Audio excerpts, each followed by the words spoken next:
With that being said, let's get into today's episode of the Z Files. And what I want to bring you is a segment I'm going to entitle Nobody Wants to Be a Flat Earther. Okay? So this episode of Z Files is entitled Nobody Wants to Be a Flat Earther. And I'm going to play to you a confessional video where this guy says, he says it's a confession of a flat earther. And he's a man. He's in a, let's call him a middle-aged man, approaching All right, so this is approaching an older adult. I mean, he's got, white hair. He appears to be a father. And he made a video. And he basically gives us an insight into his experience coming into this alternative understanding of our cosmology and of our world. He speaks about the challenges that he's faced on his journey of discovery. When I saw this, it's reminiscent of my experience. It speaks to my experience and many others like me, I'm sure. So I want to present it here and give commentary as this man does so. So again, I'm titling this Nobody Wants to Be a Flat Earther, because I've had it levied against me that, oh, you like being a flat earther because it makes you the special boy. It makes you feel like you're superior to people because you know something that they don't. You want to be different, and it puts you in a community. But the reality is, it's actually the complete opposite. Embracing this truth, embodying it, and certainly speaking on it, alienates one from community. It's a road that is often not pleasant, and this man's going to say it very eloquently. So I'm going to let him say it, and I'm going to give my commentary on it. All right. So this is Confessions of a Flat Earther. I don't really want to say that. Leave my glasses on. I don't want anybody to know who I am. None of us wanted to be a flat earther. I'm telling you right now. None of us wanted to be a flat earther. He starts right off. I can agree with him. And now I don't want to speak for everybody. I'll speak for myself. This isn't something that you say, hey, I want to be different, so let me embrace this. Maybe some people do. The majority of those I talk to, that's not the case. It's a matter of coming to an understanding, discovering certain things, accepting certain realities, and then facing that and deciding, am I going to be truthful about my reality? Or do I want to continue to exist and live in a lie because it's comfortable and convenient? I'm telling you right now. But again, notice he's wearing sunglasses, and he said he doesn't want people to know who he is. Now, of course, he's showing his face and his voice, but I can understand where he's coming from, especially if he has a job and a family, which he does. Make no mistake about it. Yours truly, myself, there's no way I can go back to my former profession. A lot of people here know I was in healthcare. I was a practitioner at a pediatric hospital. I was also in management. There's absolutely no bridge back to that life, and I'm not lamenting it. I'm stating a fact. Z the flat earther can't be Z the XYZ professional. I can't be Z the doctor in professional world. You get it? It doesn't work. What does that say? What does that say? I'll let this guy say it. Nobody really wanted this to be true. Wow. Not easy, The first time you hear about it, you laugh, right? Oh, boy, that's stupid. Especially for me. I've got 2 master's degrees. I was an astronomy major starting off in college. I took Calculus 1, Calculus 2, Calculus 3, differential equations. Not the smartest guy in the world, but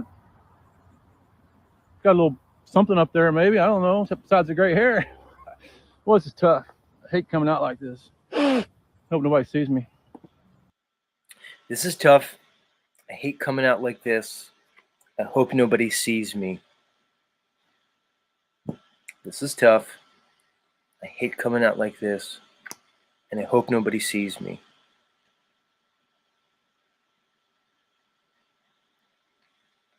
Why? I'll tell you why.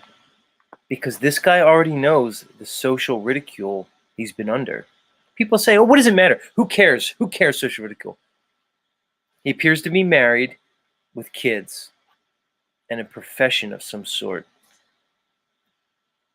He knows, because he's experienced it, that there's real life consequences associated with him speaking what he feels is true. That's why he said that. But notice he's here doing it anyway, much like myself. I know the consequences, but I'm here doing it anyway. I know it makes me look like a fool to those around me, friends, family, community. I understand it. I'm not oblivious to it. Obviously, so does this man.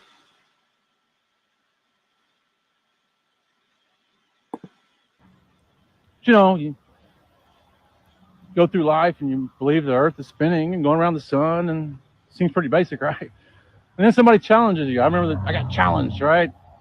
German friend. Oh, if you need to seek out the flat earth, I say, you're stupid. You know, it's more French than German. I apologize. You know, I'm trying to be incognito right now, you know.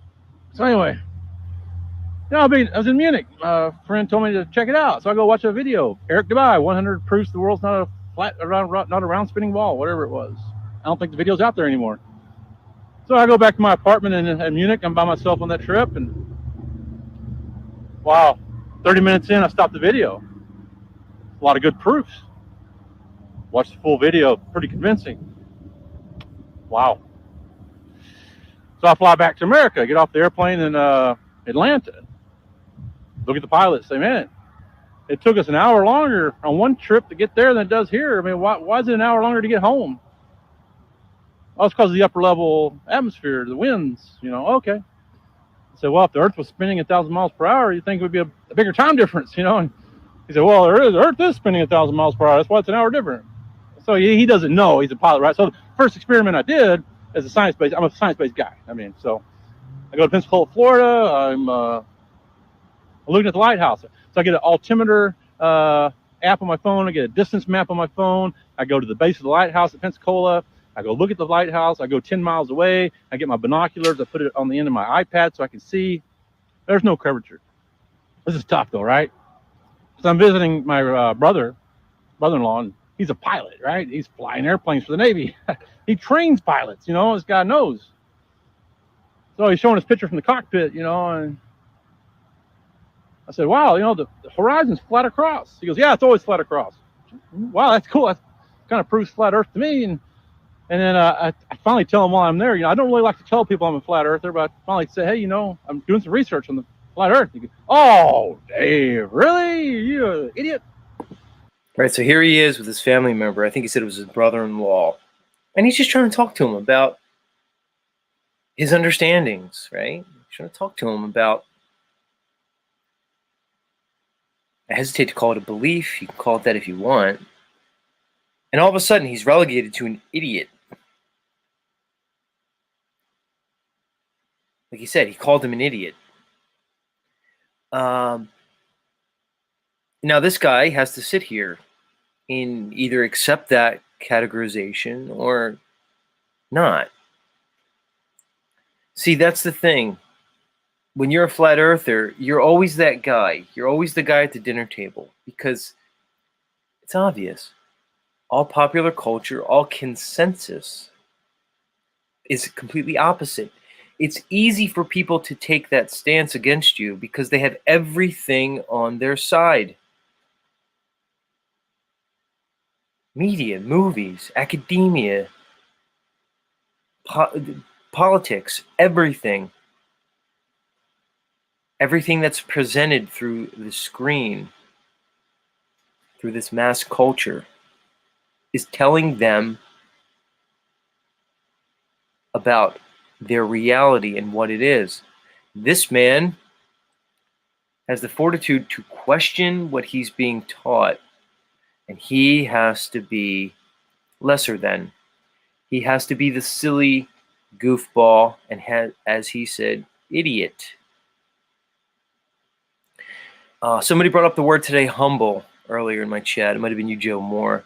Humility is the key. Because this gentleman here, much like myself, it's not going to change. You see? It's not going to change. He's not going to all of a sudden say, you know what? You're right. I am an idiot. Oceans do curve. He's not going to say, you know what? I am an idiot. We are moving in incalculable speeds in multiple vectors.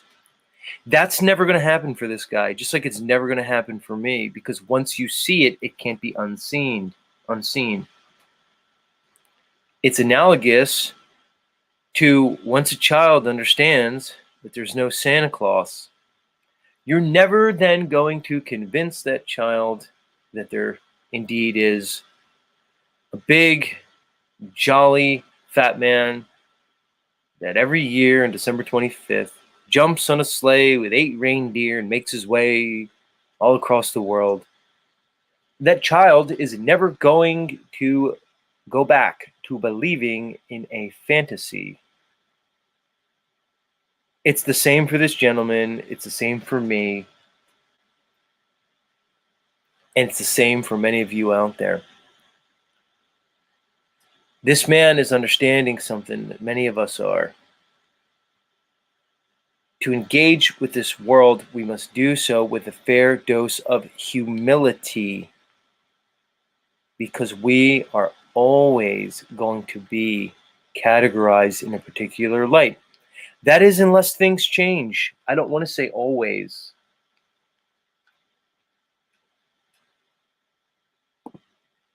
You know, he thinks I'm crazy. I said, yeah, but you told me the horizon's flat across. It was, well, not when you get to a certain altitude. Well, so it's been 3 or 4 years now, and he hasn't told me what altitude the Earth goes from being the horizon flat to the horizon curving away from you like a ball. I guess he hasn't figured that out yet. 22,000 feet, 30,000 feet. I don't know, but at 15,000 feet, it's flat across. I got another friend who flies for a major airline, and he's a pilot. He knows the Earth is flat. He's never seen curvature. So then, I'll go to Mount Hood, Oregon, right? I got to do more experiments, right? I'm a scientist at heart. Got to do more experiments. Got to prove this thing. So I go to Mount Hood, go 100 miles east of Mount Hood. Get my altimeter out. I'm 300 feet above sea level. I can see the whole mountain, right? It's all there. Using the apps, using the formulas, calculus, trigonometry, computer-based formulas. That mountain should be 4,200 feet below the horizon, but it's not. It's all there, man. It's all there. Makes it tough. So anyway, all the proofs are pointing to a flat Earth. So finally, I'm going to fly to South Africa. I'm going to Cape Town. So what I did was I was there during the summer equinox. We're real close to it, and let me point out something about this gentleman, what he's saying here. As everyone he interacts with is telling him that he's crazy, he's an idiot, he's stupid, I want you to listen to what he's saying. This man actually went to Mount Hood to observe, because he's trying to prove or disprove something to himself.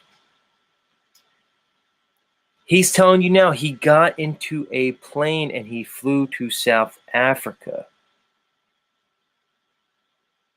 This isn't a man who's just accepting something on belief, which is the ultimate in irony, because this man is actually doing something.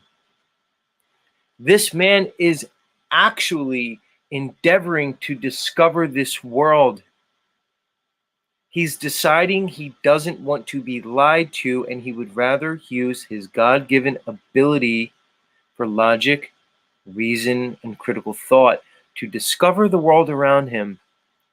And in reality, science is nothing other than a method of discovery. It's a method to discover the world around you, a method based on certain foundational principles. It's called the scientific method. He's using the means and mechanisms available to him to explore his world. Juxtapose that with all the people that are going to tell him that he's crazy based off a belief that they hold based on nothing other than their indoctrination. While the sunrise and the sunset is 15 to 20 minutes shorter on their summer than what we have in our summer here in North America. It's because the sun's moving faster that time of year, because it's a bigger circle, takes a bigger orbit there, sun going around us. So then you see all this evidence and you can't keep your mouth shut. You got to talk, right? You got to tell people. You got to warn people. Hey, you've been lied to. Then they make fun of you, right? Make videos, put them on Facebook. Your friends, they don't talk to you.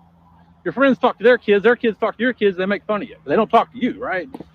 They make fun of him behind his back. They make videos about him on Facebook.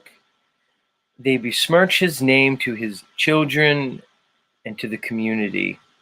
But he's still here making this video because this man believes in the truth. He believes that the truth has value. It doesn't mean that he's right. It doesn't mean that I'm right. But it means he believes the truth is worth standing on regardless of the cost. We live in a world where that's lost to most, regardless of your understanding about this cosmology and this world. How few and far between are those who still believe in something, who still hold principles as valuable. Increasingly, we're seeing a world that is solipsistic, self-interested, shallow, material. A world that has rejected all concept of a creator, of a higher power, and of God. If you think this is natural, I will disagree with you. I believe that men and women are naturally inclined towards the spiritual. I think we all have qualities that could be considered magical. Co-creative abilities for us to use our consciousness as co-creators in this shared reality. I think that is natural. I think the situation that we see, this adherence to the material, this adherence to what I would say is some form of rejection of the supernatural. I think this has been engineered for a purpose. And the reality is, those who feel as though they have no religion are ironically taking part in the biggest religion that is currently seen on this earth, and that's the religion of scientism. They're believing in a doctrine and an ideology that has been presented to them. They're holding it as orthodoxy. And it may indeed be the great deception that is spoken of in Scripture.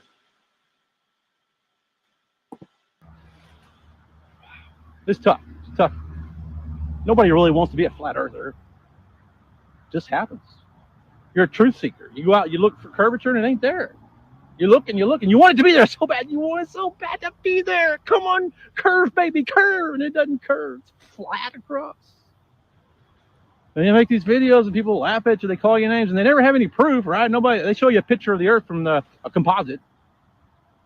They never have any pictures. There's no proof. There's no curvature. No one makes a video of, Bob and Steve out. Hey, we're 8 miles away from each other, and can't see Bob because he's below the horizon. Right, exactly. Because anybody who endeavors to actually investigate the subject invariably comes down on the side of demonstrably, testably level and horizontal world. This man is making a huge point here. If you set out to prove the globe, you will fail. The only ones who defend the globe are those who have not investigated, or those that are purposefully deceiving you. When one investigates the subject objectively, using the principles that I outlined previously, they come to the understanding that there's no proof of the cosmology that's being presented.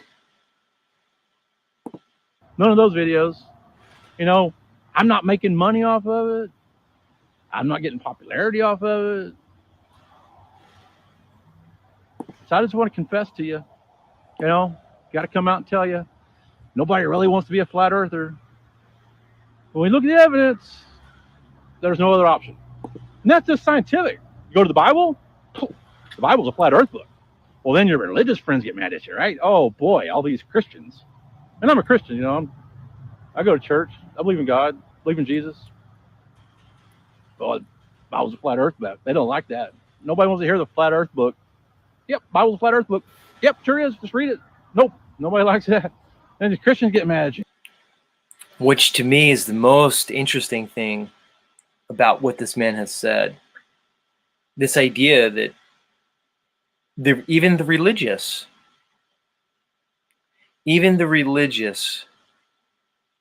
reject this concept. As he said, quote unquote, the Bible's a flat earth book.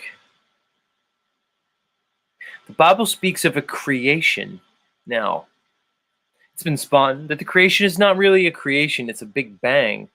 It's God initiated this whole reality, this universe, with a big bang. And then, I don't know, I guess sits back, watches it take place. The idea that a Christian rejects these things, and more appropriately said, the idea that a Christian embraces the quote unquote science of an ever expanding universe with infinite galaxies. The idea that even the religious embrace that shows the level of the deception, which goes to my core understanding, is that it's really not about the information. The overwhelming fact is the magnitude of the deception is so great, so all-encompassing, that the average mind, the average consciousness cannot embrace it because it's too destructive to one's worldview, one's paradigm, and indeed one's very identity. And in the face of overwhelming evidence, they will ignore it because it is emotionally too difficult to embrace. Scientists get mad at you.